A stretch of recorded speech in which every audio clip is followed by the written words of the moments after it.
A quick dash away results in limited damage sent in his direction. Good timing on the peak.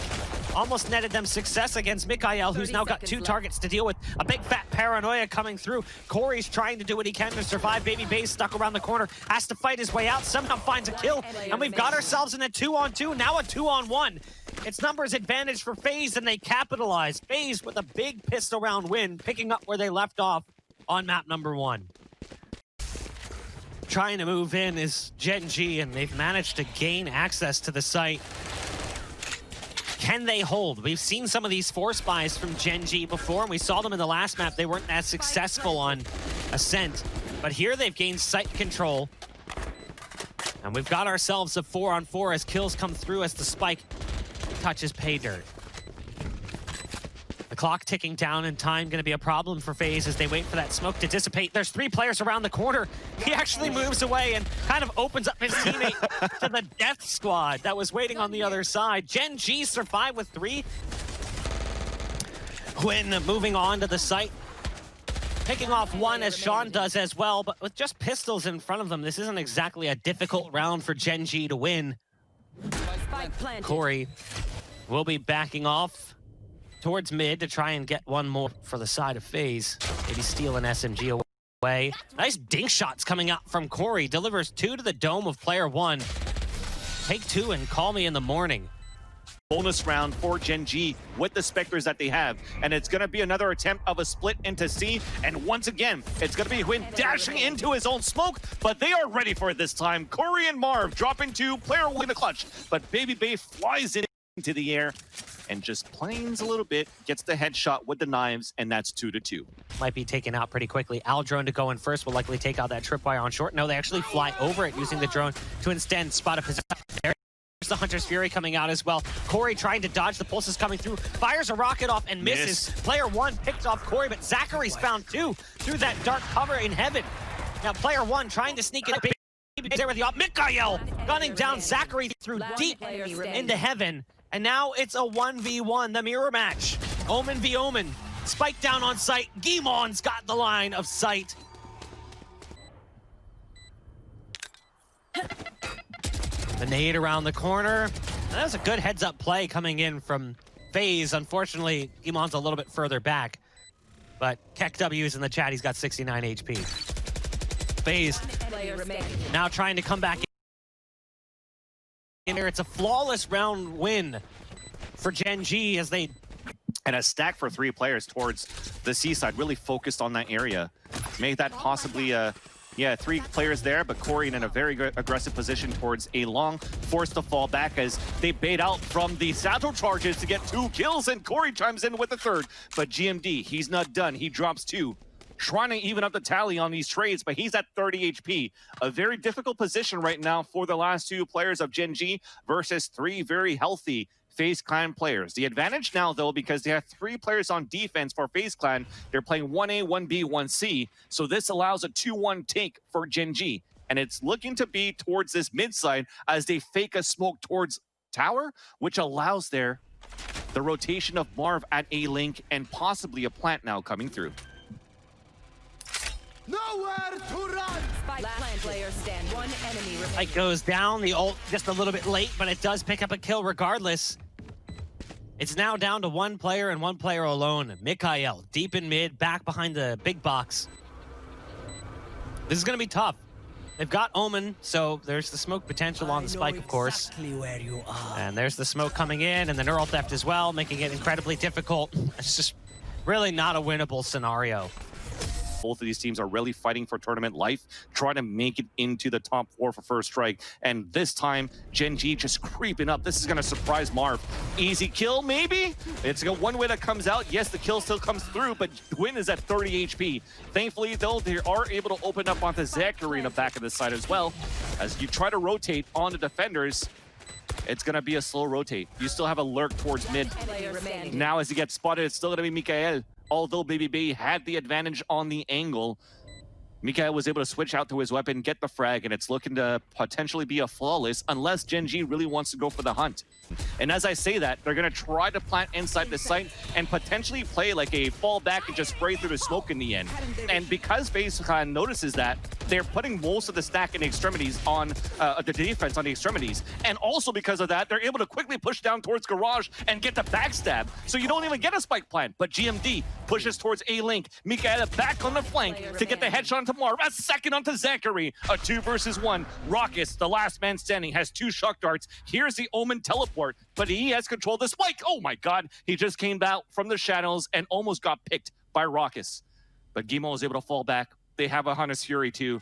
And they might even wait for the, I was gonna say they might wait for the recon dart to come out. He already has it ready. And as it pings, it's not on the left side. They could think that it's on the right. And a little bit of an individual play. They don't set up for the trade, so it could still be very winnable here for Rawkus. 30 seconds left. Gimo just on the other side at the B cubby. 26 left on the clock. Looks like we will surrender the spike and allow GMD to try to go for a spike plant. And maybe you could catch him with the time remaining. Oh no, the barrel's sticking out, but GMD still gets the kill. The reaction time, turning it across to get the kill onto Rawkus. He saves the round for GenG. We'll be moving into another round here where Marv wants to get aggro, and oh, that dark cover couldn't have come at a better time. Did he get past it? Yes, he did, but spotted out after getting that first kill. There's just too many players on the other side of that one, so the aggressive play almost worked out. And they're trying it elsewhere as well. You can see they've pushed down mid too, so they have players pushed down mid, players pushing down C. Too. I like the fact that they're just really pressed up towards the site now for GenG on the crossfire. I know it's only against ecos, but this definitely sets up for these crossfires for the trades instead of trying to play the spike, especially when it's not really planning for long. You have Gimo that's going to watch the flank, and they're just going to try to run that clock down. You're trying to do that econ damage, but Huynh is the one that's tallying up the ult points by getting 2 kills and getting the Bladestorm ready for the next round. Corey gets nice 2 of them for his efforts, and that's going to make it a little bit more pricey for GenG. All that time fighting on C allowed Babybay to really get himself in a strong position here. Now, Marved with a good play to get around that smoke. We've seen Marved make risky plays like that before. With the smoke going down on B, Rawkus not really going to be able to see much, so a recon dart going to be utilized. But it's very likely this will end up being a C hit. They're going to have to deal with ZachaREEE, who's waiting right around the corner. Do they clear this 50-50? Not initially, and nice, oh man, this is punishing a solid hold from FaZe. That is fantastically played by FaZe. The utility is being used early, but MkaeL though opens it up early towards the sewers or towards long. They're trying to dash into the site. Oh, what an off shot there from Babybay. He dashes back towards the back of the site. The cyber cages are coming up here, and they're still trying to move inside. They're still fighting it here. It's a 3-on-2. MkaeL keeping things alive, but he's stuck on a 2 versus 1 now for player 1. Reloading his clip. A 1 versus 1. No idea where the last player is at, but Marv has the tight angle, wins that one. Now, FaZe is going towards B, and based on the setup currently from GenG, they kind of know that. So this is some good homework being done currently by GenG as they're ready for the push that's coming through. The utility is spent in that direction, and there's a lot of bodies waiting on the other side. Not often we get a brawl like this on the B start and the B pistol, but we'll take it. Now they start to change their minds after going through B main initially. They realize this is not working out as they take heavy casualties. So the C site will be their intended destination. The spike will go down, but it's now down to just 1. It's Rawkus, and they're all over the place. Swarming this site. GenG with a solid retake and a good pistol round win to kickstart this second half. Where they still had to play a numbers disadvantage. You had to go for a big play on a 4 versus 2. It did come into their favor. Now back on an eco, they're trying to work back towards B. But again, it's another crossfire setup for GenG with 3 players just around the B site.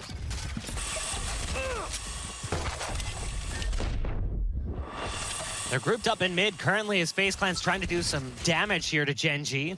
The Boombot spots out position, goes on the hunt, but its target disappears around the corner. A dart into Corey as they continue to push out onto the site, and it's just falling apart rapidly. Corey's the only one left alive. The spike's been dropped out on the site. Corey does have a sheriff and tries to change positions and go through the garage yet again. Planted. Playing intel based. What does this raise in mid get going for them though? You can see Corey is sitting on the back line of the play, so Corey will get 1 traded out immediately by Huynh. Could have had a chance to spot the players crossing from B as well, but decided to go back after hearing the footsteps coming through from A long. We'll see if that ends up affecting things or not. They've upgraded and picked up a rifle now. It's some extra firepower to work with, and it's in the hands of Huynh. That's a player you want to have it. Smoke's coming out from Huynh as well as he dashes out onto the site with the tailwind. Gets caught off guard by the position of the player right around the corner, but GenG is making it happen. And just like that, GenG gets back into the round, and they've got ample time for the defuse. This is exactly what we said. You can't count them out. That dart into the belly of this target waiting around the corner does make things interesting as MkaeL is forced to eat that shock dart that lands right on top of him. The blast pack comes in too, and he's staring down at it. I like the timing on the peak from Marved, just understanding that he's going to be trying to take care of that so he doesn't take that damage. Being low on HP, he had to. No other choice. The scrappy nature of the round continues to illustrate itself as we end up on this A site. 1v2. Corey with a dink shot coming through, but not enough damage dealt. FaZe. They've got Corey lurking on this A site, and they like what they see there, so they're starting to pull players away from C and shift them over. Now, Corey's going to get spotted. There's the peek, and there's the dart delivery. And off that, Corey decides to back off, pull the dart out, but the rest of the team is still moving, advancing in this position. They've got 30 seconds to get on the site as a dart cover comes through from heaven. There's a player in heaven, a player in hell, and one right around the corner in spawn. Now Marved just takes care of player one without really too much effort. Okay. And just like that, FaZe make it onto the site. They make it look easy, in fact. MkaeL, the last player standing, wondering how this happened so quickly. And it was really mostly Marv's handiwork with the rifle to get them in. Dart, 2 shock darts, off shot miss. Very unusual here from Babybay, especially from the position that he had. And there you go, that's big advantage, big information. That's gonna force one out, but the second thing is the unknown towards Graffiti. Second one lands in, now they know that he's pushed towards the spawn. He checks the 50, and it's gonna be Corey that gets it. Sorry, I just want to point this out. Because the Hunter's Fury came out and it didn't ping anybody, GenG thinks that since there's no pressure towards the A side, it's an open site. But Corey actually sneaked his way through, and he's in a big lurk position. So now he's already at defender spawn. They're rotating back towards A. Oh no, but MkaeL gets the kill! And that could be another tell to say, okay, let's rotate back, let's run the defense, especially after this plant. But it looked beautiful to start things off on paper for FaZe. They sold it pretty much for GenG. GenG technically played themselves after that ult, thinking that no pressure on A side means they're going to push towards B or C. They rotated players out, now they're playing retake. A good neural theft to try and cut this push in half. Does at least land on one pulse. Recon dart's going to go high up into the sky to try and spot these players out. A pulse will come through that gives away at least one player's position, but GenG is moving in fast to try to get onto the site. Huynh got the knives out, he's found one. Babybay gets around the corner, but it all comes down to this. It's Marved, who's inside spawn, but it doesn't matter, the spike's been stuck. He was too far away from the play. Shawn stuck it, and that's 12 rounds on the board. Match point for GenG. Mid push to start mid control, but Shawn is looking for that selfish play. Off angle in the front, could dismiss away. He gets the first kill. Blazestorm trying to push forward, trying to trade it back. And there you go, it clicks out but does not connect. We may be looking at a third map here, Buck. I mean, we felt like we were going to end up there. FaZe, their fans were hoping otherwise. Because it gets a little scary when you go to that third map. Marv trying to keep this one alive, but taken out as he goes for some of that utility. He's getting ready to send out a dark cover. ZachaREEE has snuck onto the site, but there's one immediately to the left, and the barrel shines through. GenG pick up the win 13-6 over FaZe Clan here in map number 2.